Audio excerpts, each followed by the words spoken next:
hello friend welcome to my YouTube channel मैं राजा आपलोक चाই আছে আরচিটকে টিউটোরিয়াল यूट्यूब चैनल হয় फ्रेंड আজি আকৌ কথা পাতিম মেট্ৰিক পৰীক্ষা লৈ এছএলসি এক্সাম 2025 হয় মেট্ৰিক পৰীক্ষা হৈ গল এতিয়া আকৌ হ'ব মেট্ৰিক পৰীক্ষা আৰু কিয় হ'ব আৰু কোনে কৈছে কথাখিনি সকলোখিনি কথাই এই ভিডিওত আলোচনা কৰিম তো আপোনালোকে এই ভিডিওটো প্ৰথমৰ পৰা শেষলৈকে চাই থাকিব আৰু কোনে কোনে দিব পাৰিব এই মেট্ৰিক পৰীক্ষা বা যিসকল ছাত্ৰ ছাত্ৰীয়ে এইবাৰ মেট্ৰিক পৰীক্ষা দিলে তেওঁলোকৰ কি হ'ব এতিয়া হলে আৰু তেওঁলোকে আকৌ দিব লাগিব নেকি সকলোখিনি কথা এইটো ভিডিওত আলোচনা কৰিম তো আপোনালোকে এইটো ভিডিও প্ৰথমৰ পৰা শেষলৈকে চাই থাকিব তো ফ্ৰেন্ড ভিডিওটো ষ্টাৰ্ট কৰাৰ আগতে আপোনালোকলৈ এটা সৰু ৰিকুৱেষ্ট এতিয়ালৈকে যদি মোৰ চেনেলটো সাবস্ক্ৰাইব কৰা নাই প্লিজ সাবস্ক্ৰাইব কৰি দিব আৰু লগতে থকা ঘণ্টা বাটনটো ক্লিক কৰি দিব যাতে মই যেতিয়া ভিডিও আপলোড কৰো তেতিয়াই যাতে তাৰ নোটিফিকেশনবোৰ আপোনালোকে পাই থাকে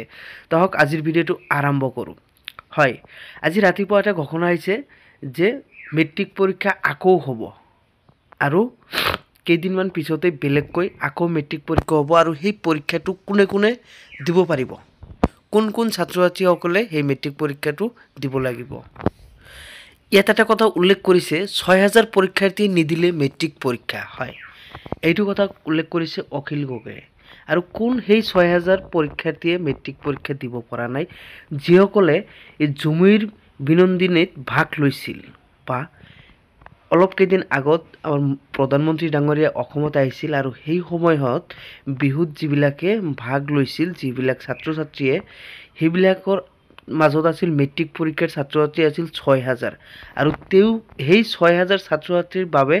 আকৌ মেট্ৰিক পৰীক্ষা পাতাৰ কাৰণে অনুৰোধ জনাইছে অখিল গগৈ ডাঙৰীয়াই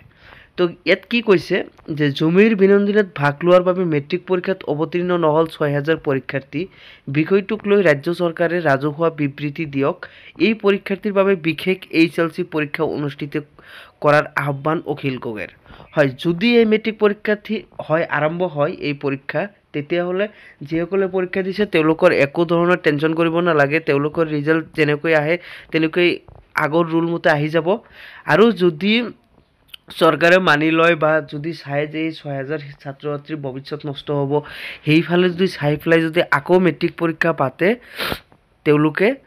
ইয়াৰো ৰিজাল্ট একেলগতে দি দিব কিন্তু যিসকলে পৰীক্ষা দিছে তেওঁলোকৰ আৰু একো প্ৰবলেম নাই কিন্তু বহুতেই কৈ আছিল যে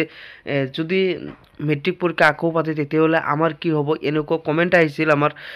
আৰু সেই ভিডিওটো বনাই দিলে সেই কাৰণে আৰু তাৰ পিছত যিসকলে পৰীক্ষাটো বেয়া হয় তাৰ পিছত কম্পাৰ্টমেন্টাল এক্সাম আহে হেতু বেলেগ কথা হেতু পিছত আহিব এতিয়ালৈকে এইবিলাক ঘোষণা কৰা নাই কিন্তু বৰ্তমান যেটো আহিছিল আৰু দুদিন ধৰিমান চৰ্চাত হৈ আছে যে মেট্ৰিক পৰীক্ষা আকৌ হ'ব নেকি আৰু সেই মেট্ৰিক পৰীক্ষা কোনে কোনে দিব বা আমি যিসকলে এইবাৰ মেট্ৰিক পৰীক্ষা অলৰেডি দিলো তেওঁলোকৰ কি হ'ব